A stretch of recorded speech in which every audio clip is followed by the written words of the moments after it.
just want to say a huge welcome to all of you. My name's Phil Togwell.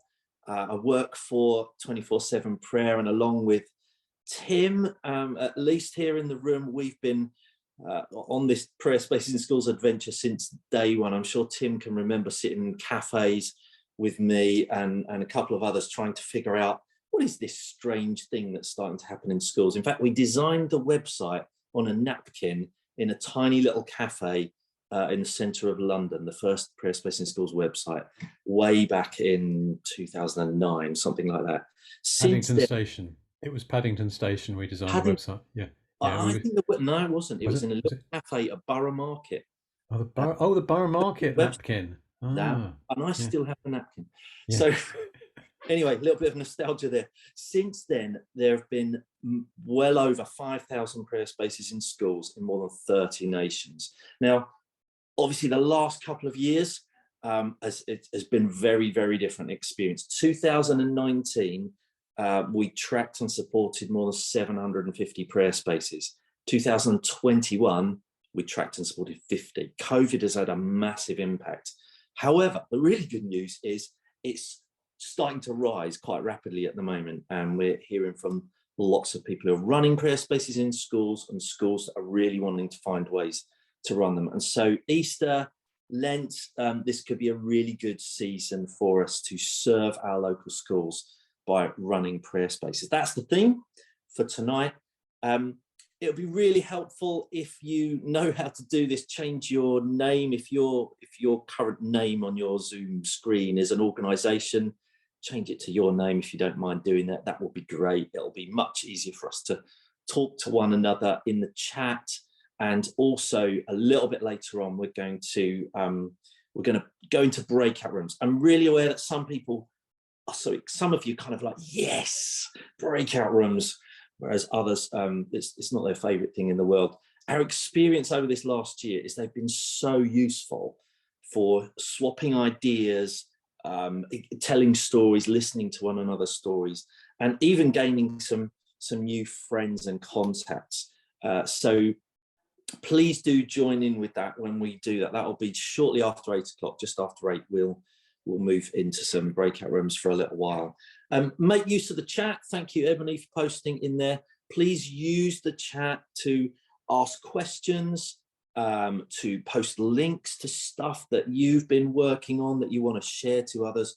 We'll harvest everything from the chat and gather it into an email that will go out later on this week. So the purpose of this isn't just for you to listen, but for you to share what you have to offer as well, so that we can all learn from one another.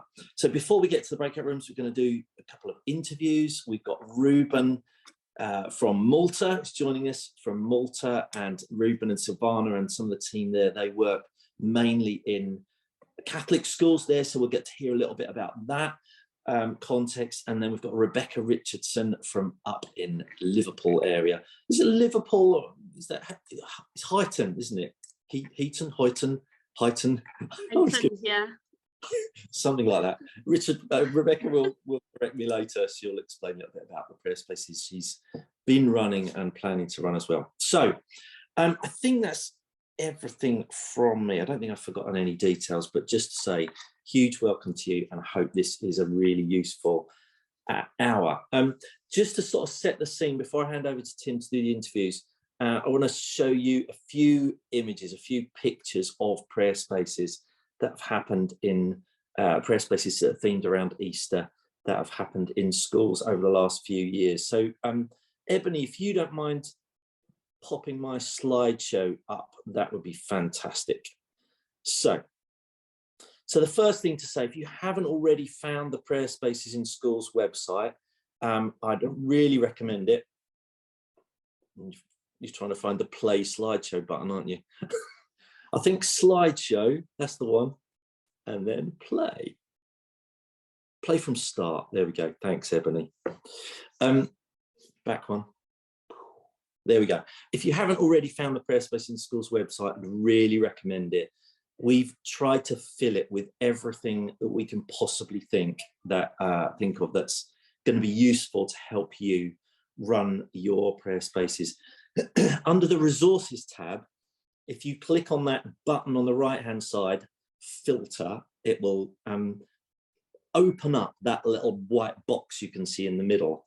And when you first go on the website, it won't appear, but if you click on show filter, it will reveal all of these tags. And then you can either type into the search bar what it is that you're particularly looking for, and it will seek out the kind of resources that fit that criteria, or you can tap on one of the sort of preloaded tags. And obviously Easter Lent is a good place to go for that. And then if we flick onto the next slide, Ebony. So this is what it will reveal if you tap on Easter Lent. There's a bunch of prayer activities that people have already designed, they've used in schools, and they are kind of, you know, tried and tested. And just to say, if you're new to the website, you can download, when you click on one of these, it reveals a simple black and white PDF download that you can download for free. Nothing costs any money on the Prayer Space in Schools website. For the princely sum of your email address, all of this stuff is revealed and can be freely downloaded. And so please make the most of it. Download the resources, make use of them, adapt them, make them more useful for your settings. Sometimes you might find that there's a particular emphasis that isn't going to work where you are. Improve them. And if you do, please let us know that you've made them better so that we can share them with other people. That's the beauty of this thing. It's a journey that we're all on together, and we're all making this thing better. So just the next bunch of slides, I think there's about 12 slides. We're just going to flick through some of these images. They might even be from prayer spaces you've run, but they're prayer spaces that have run over the last few years that have been themed around Easter and Lent. And I'm just going to quickly describe them just to kind of give you a taster before we move into the interviews. So this is an activity based around Palm Sunday, and the pupils, I think if I remember rightly, are writing things that they're grateful for, things that they are thankful for to God, or just things that they're thankful for in their life. I think the next slide is another Palm Sunday one. Yeah, this one slightly more elaborate. You can really go to town, I think, with the Easter theme, and depending on how creative you are, this is pretty extreme, I think. But sorry, that's my dogs barking, probably because the window cleaners come for their money. But yeah, so you know, depending on what kind of space that you've got, please make the most. Can you roll back again? Next one, Ebony, thank you. This activity is based around the Last Supper, and it's to do with friendship.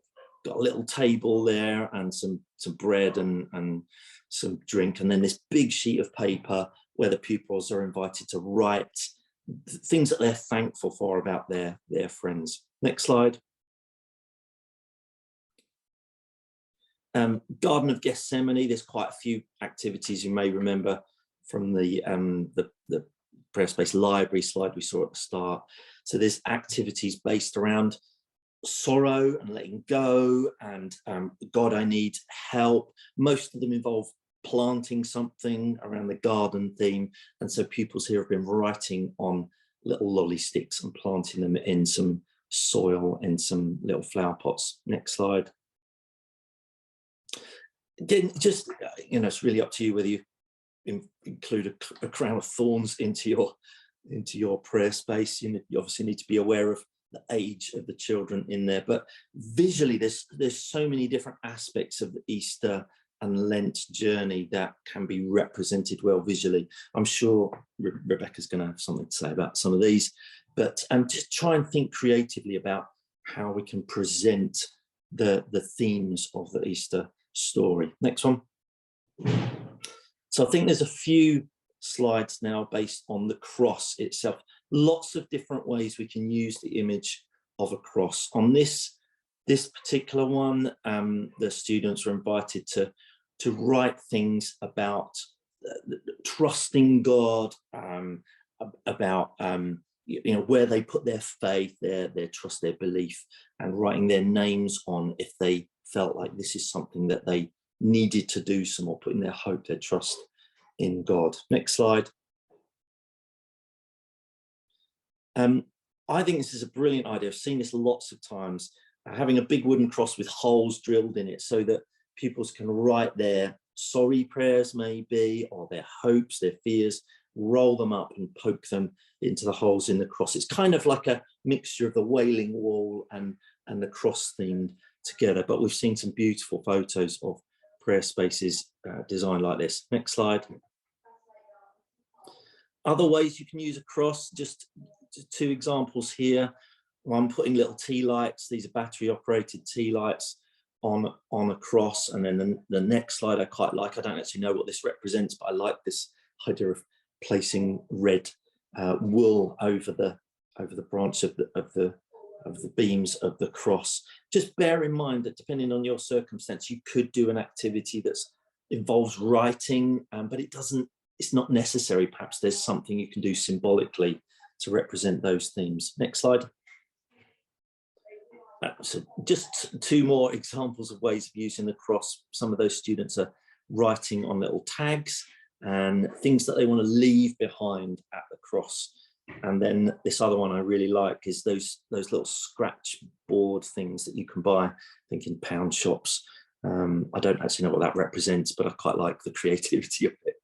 Next slide is just a couple of prayers that pupils have written. These might be yours, Rebecca, I don't know. Why not the ones that you've written, but ones that your pupils have written? Why did you give your only son if you loved him so much? That's a big question, isn't it? For pupils that perhaps have an understanding of faith. How did it feel knowing your only son was going to die? I would always recommend including a big question theme activity into any prayer space, no matter what the overarching theme, because pupils have lots of questions about all kinds of aspects of faith, not least of all the Easter story. Last couple of slides. What's the next one? Okay, so I think there's a few examples of the tomb, the empty tomb. This one is themed around being placed in there alone. Is there a loneliness that we feel in our lives? Next slide. You could turn a gazebo into your tomb if you can't build a rocky one or paper mache or whatever it is. Just use a gazebo. Next slide. An even simpler version, some sheets and some drapes around an empty tomb. Is that the last one? No, last. Oh, I left this one because I thought it was amazing.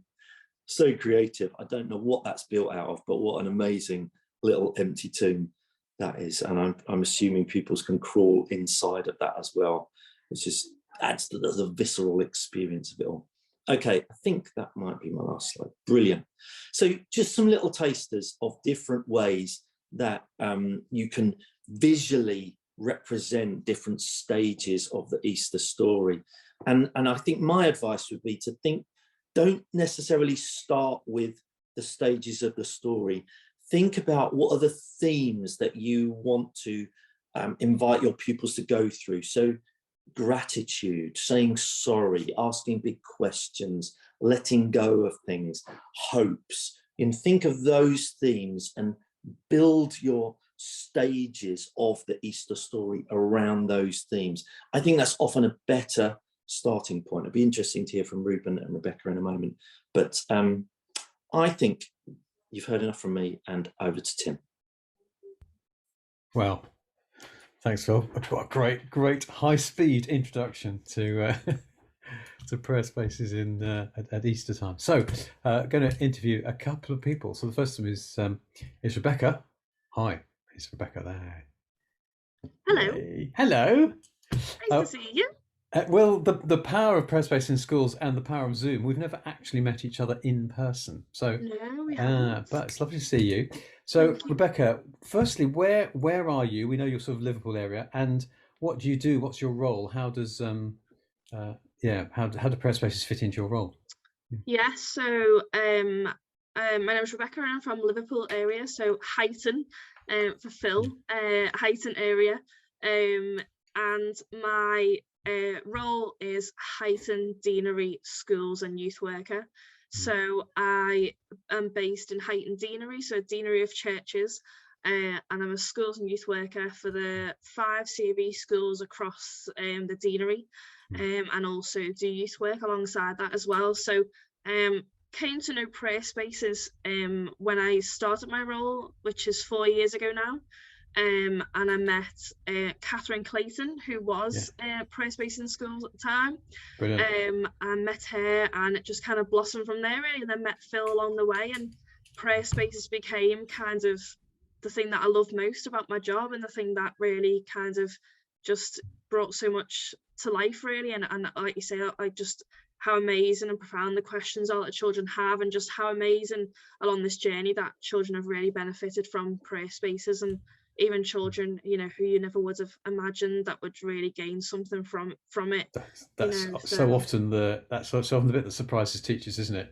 Yeah. The pupils they thought they might have to take even away. teachers too, Yeah. which is amazing. Yeah. So you're working in the CV schools. Are they all primary in your deanery? They're all primary schools. Yeah. Okay. Yeah. That just helps people to know the kind of context of where you're working. So how are you back in schools? How's it been? Yeah, so it has been difficult.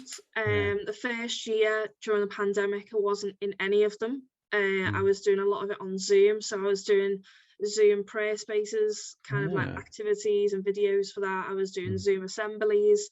But then September 2021, I was asked and honoured to become a chaplain of one of the schools. So I'm there 1 day a week now. And I have my own prayer space room, which is really exciting. So you'll see a picture of that in a minute, which is really great. Cool. And then I'm back in 2 of the other schools out of the 5, so just 2 schools that hopefully after the half term, once things start to settle a bit more. So, but still very interactive on Zoom, like doing a Zoom assemblies. So, which you just find you just go with. So. Great. So, did you say you got a picture of this of the room that you? Yeah. So do you want to just, because people want to see that now you've mentioned it, you see? Yeah. So. Hopefully you'll be able to see this. Yeah. Oh. Oh no, it didn't. Try again. Aha, there we go. So this is, you can see. Is that your room? That's my room, yeah. My goodness, that's cool. They love you there. To give you that much space, that really looks lovely. So what do you do in this space? So it's just changed over. So this used to be, so this is the same layout, but it's in another room now. Yeah. So everything's been moved but put in the exact same place in another room. So this was actually a Lent prayer space that I did, but now in my new room, because the school had it redone, kind of like it's an academy built school, so had everything like kind of like brought in. It now has a table in there where I can plan. So children come to me and plan worship time with me and collective worships. But I've just set up, so around the room there's like the reflections, the mirrors, there's the prayer tree, there's the prayer wall where you can see with the mesh across the bottom. And then on the other side is prayer space boxes. So every box has like pipe cleaners in, Play-Doh in, all the things that people can go and grab, and they can just put it in their box and take their prayer space box to their room. And then the children can, like, you know, just do a prayer space in their room, or come to the prayer space room and just grab it out and just do a little prayer space in the room. So it's really quite nice. So it's just a resource and also prayer space room, which is amazing, really. So, and they have all their Christian values on the wall and all different prayer activities for them to do. So what's exciting is how integrated this is into the life of the school. Like you're properly embedded in the spiritual life of the school. Yeah, completely. Only I think it was March, just before the pandemic started, it was created. And the Lent prayer space, I remember, was the exact day that we got put in lockdown. So that was my very last prayer space. So tell us a little bit. So kind of finally, because we yeah, of course. What have you done for a Lent prayer space? How have you made it particularly Lenten, shall we say? Yeah, how have you embraced the Easter season with what you've done? Easter prayer spaces I've done, like I think the one with the cross on the left is what, and the right is the tomb was quite easy. It was just kind of like 2 chairs together and then just put it over. and then there's some of them I do some of them in churches as well. So so the children do come over to church because a bit of a bigger space. Luckily, obviously, fortunately, in the school that I'm a chaplain at, I do have the prayer space room, which is great. The Garden of Gethsemane. So really, like Phil said, going through the story is really important for the Easter story. And then I've got a bishop's chair, so I did a tomb over the bishop's chair, which was quite nice. But yeah, just a few of them. But for the Lent prayer spaces, focusing really on the wilderness and the desert. So I use a lot of sand, so you can imagine the sand was everywhere, but I use a lot of sand. So the heart one was to think about Jesus being the light of the world, thanking God for who's a light to you in the world. The stones is all about forgiveness on the journey, so what you're going to ask God for forgiveness for. The ones with all the people on it was thinking about your own journey, what you want to like pray to God about on your own journey. Then the left one, the Lenten prayer, like Phil said, kind of asking those questions about Lent, like always having like a space where you can ask questions in the jars. And then just some of the prayers, like please help stop coronavirus was the very beginning, and God, I will pray to help me with my SATs and help those families in need. And then keep shining for us, which was lovely. So just some examples of Lent. Yeah, you've mentioned themes several times. So how have you kind of from your experience of running these spaces, how are you connecting that experience of prayer for children that are coming in and are perhaps just exploring that? How are you connecting their world to the experience of prayer? Yeah, so I think one of the things I do say is pray anywhere, anytime, and in any way, but also that it doesn't necessarily have to be, if they're finding it hard to think of a prayer, I always say a thought, a wish, or a feeling.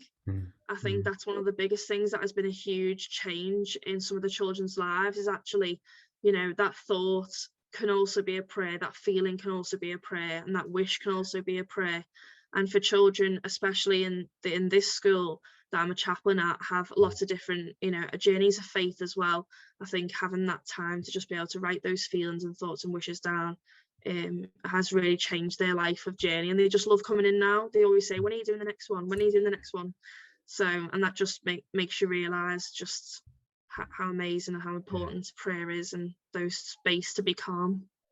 Just in 1 minute, do you have a favourite story or a thing that happened that? One of my favourites is a little boy who, two actually, a little boy came into the prayer space room and said, wow, it looks like Disneyland, because it was all lit up. And I just thought, wow, that's just amazing. And then another little boy came up to me and said, I don't really know if I believe in God. And I said, that's okay. He said, I don't know what to write down. And I said, why don't you write down a thought, a wish, or a feeling? And it changed his whole life completely. And ever since then, he just loved coming into prayer spaces, because he wasn't sure whether he wanted to believe in God or not. And then his family are a different religion, and he was like, I don't know how to feel. I've come to this school, which is a Christian school and stuff. And I just said to him, it's okay, write down a thought, a wish, or a feeling. And ever since, and he went round every single one within 5 seconds, and he was like, I've done them all. So yeah, they're my two favourite stories. Oh, thank you, Rebecca. That's fantastic. You so I'd love to carry on, but we need to move on to Ruben in Malta. If I'll just say, if people have got questions they'd like to ask Rebecca, then stick them in the chat, and we'll see if we can pick them up at the end, because Rebecca's going to stick with us for a bit. Ruben, hi, welcome. Hello. It's a long time since we've seen each other, but we have actually met. Tell people a little bit about Malta. How is it out there? How are prayer spaces in schools? How are you? So I'm fine, and yes, prayer spaces in schools are like catching up again. Or not so doing them in person in the school, and therefore yes, we have quite a busy season, a busy Lent in front of us. Last year we used to do them like online, also like sending the material to the schools, and then they will I can share a couple of these. Please do. Yes. So Share, yes. So this is we've like we've all got good at this. yeah. So we've been like these flip book and which they used to have, and then they can do them in their classroom.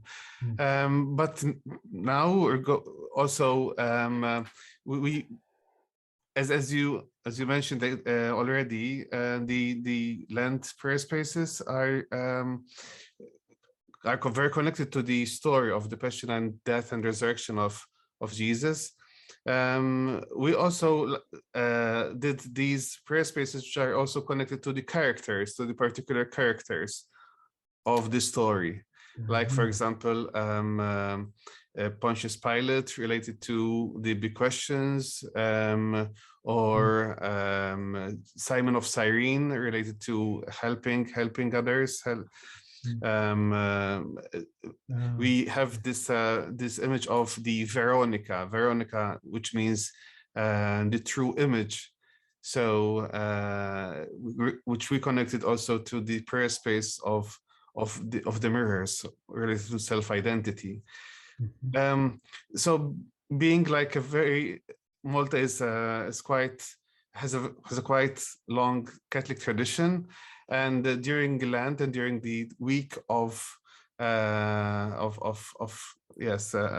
last week of the Holy Week, there are like a lot of traditions going on in the churches, and we try to not only stay on the exterior, but we try to help also the students to go more into their interiority and connect the characters, not being something of a tradition, but they can teach you, they can teach us to reflect and to be closer to God and pray.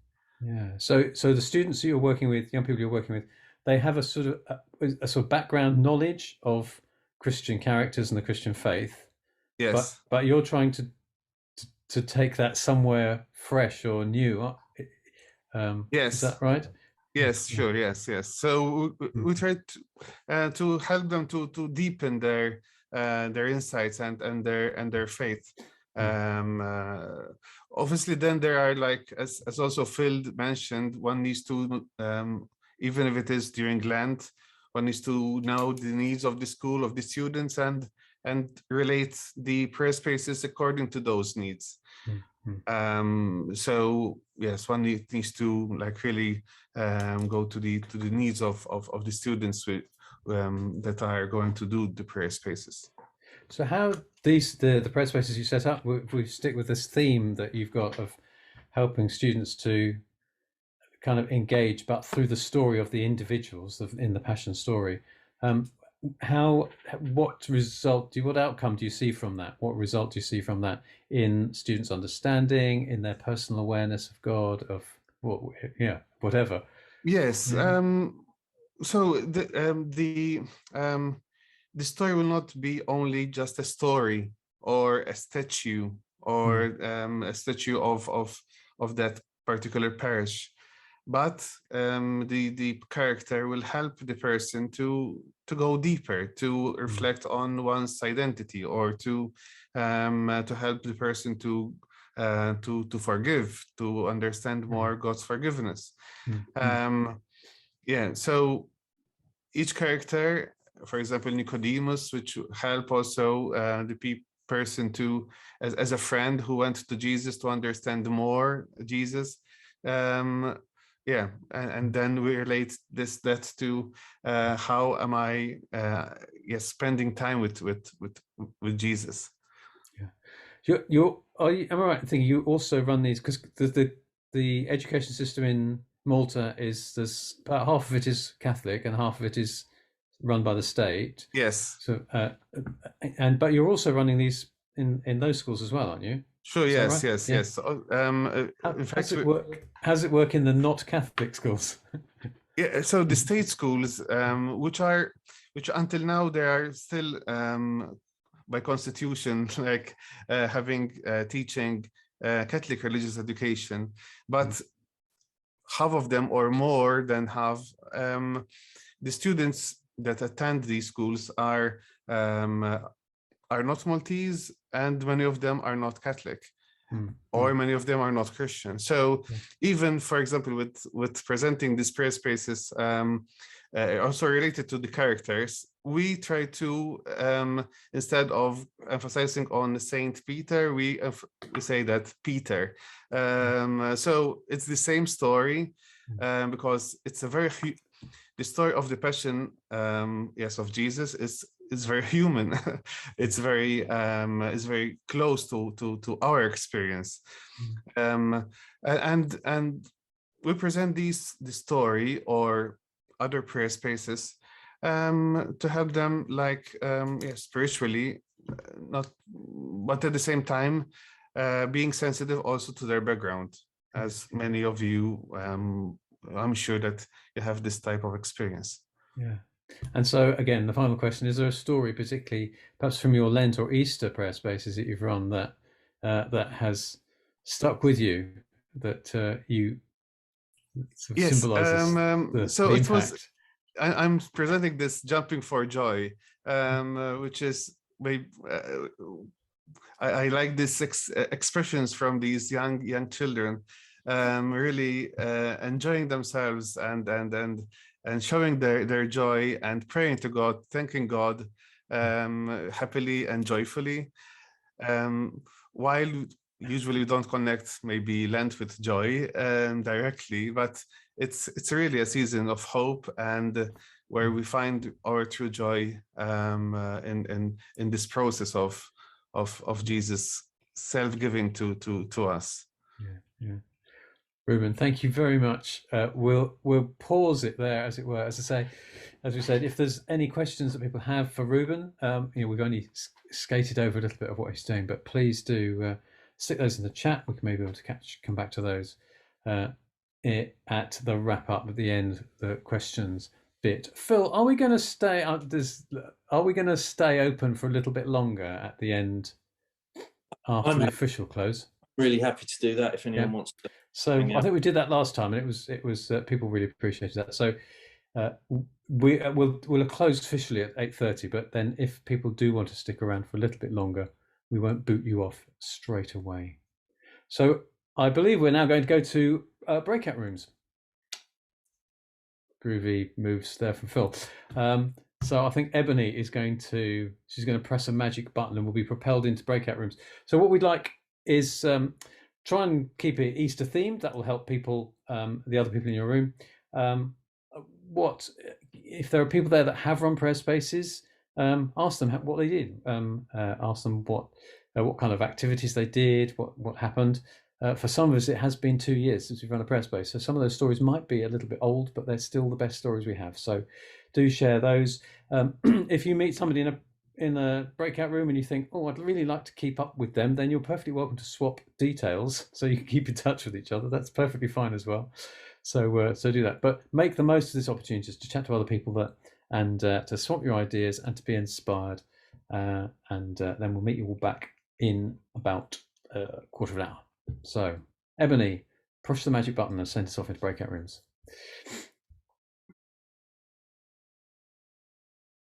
So I'm aware that we've got very little time left. We were going to sort of hoover up some feedback from the groups, but I wonder if we've probably not got enough time for that.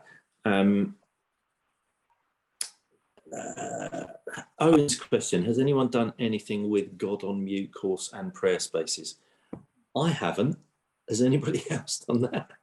Give us a wave if you have. No. Owen, you're going to be the first.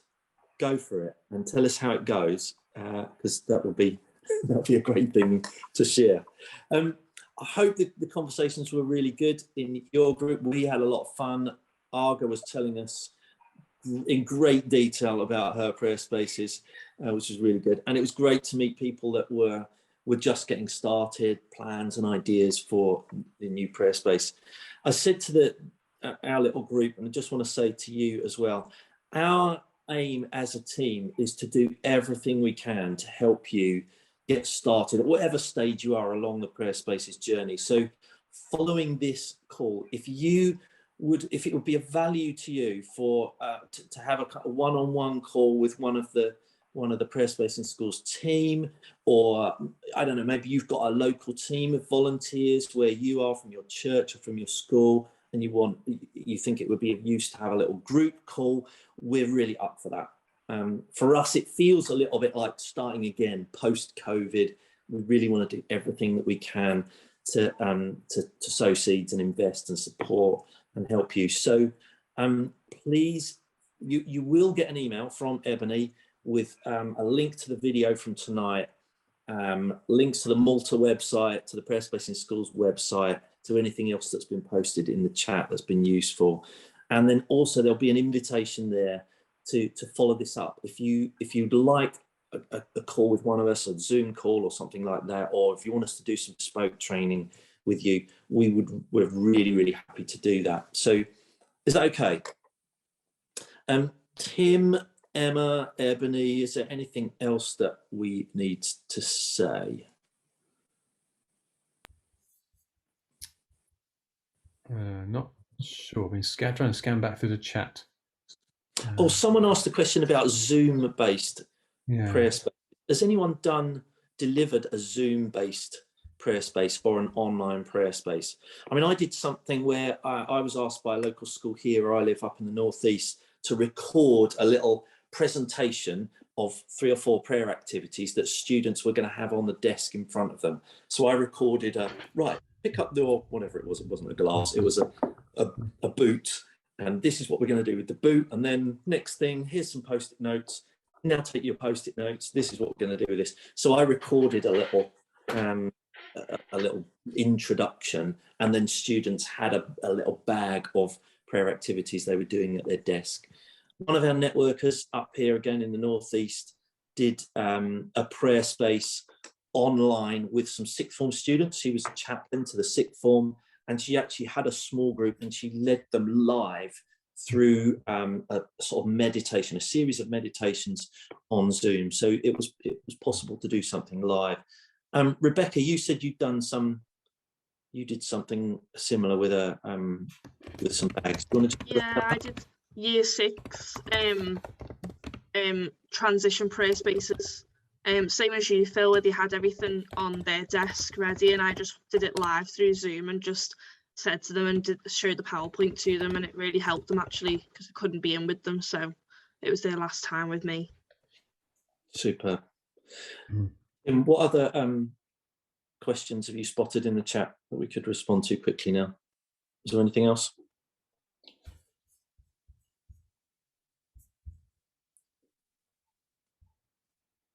Have you frozen, Tim? Or are you just looking awful? I'm just looking. I'll just look like this every now and then. Lots of people saying it's helpful. Great. In that case, I suggest we wrap up at this point. I hope this is really useful. Like I say, if you're new to prayer spaces in schools, I really hope you feel just a little bit inspired from tonight. Please make use of the website. There is like a 9-step guide with all the key things that we think are useful in working your way towards running your first prayer space. So we think you'll find that useful. There's a whole load of stories on there, and there's also the resources. And like I say, if you want some follow-up conversations with one of the team, we'd be more than happy to do that. What we may do is put you in touch with one of our regional networkers who lives, if they're living closer to you, and can offer a little bit more personal support, but that will be the plan. So final thing I just want to say, this is not prayer space in schools, but one of the things that 24/7 Prayer have produced, which you may or may not have seen, is an app called Lectio 365. Have any of you, give me a wave if you've seen Lectio 365, fantastic. And then you may or may not have seen this, but there is a families version now, Lectio for Families, and that launched at Advent last year. This week is a really, really super week for people to join in with Lectio 365 or Lectio for Families. We've got a worship leader from the States, a guy called Jonathan Helser, who's written some fabulous worship songs that many of us probably singing, and he's done a really great week this week based around the people in the Bible who said, "Here I am." Each day is a reflection around them. So please make use of that. Share that if you want to. It's now 8:30. Thank you so much for joining us. If you need to leave now, want to leave now, that is absolutely fine. As Tim said, Tim and I don't know if Ebony has got time. Probably. She's got a handful, literally.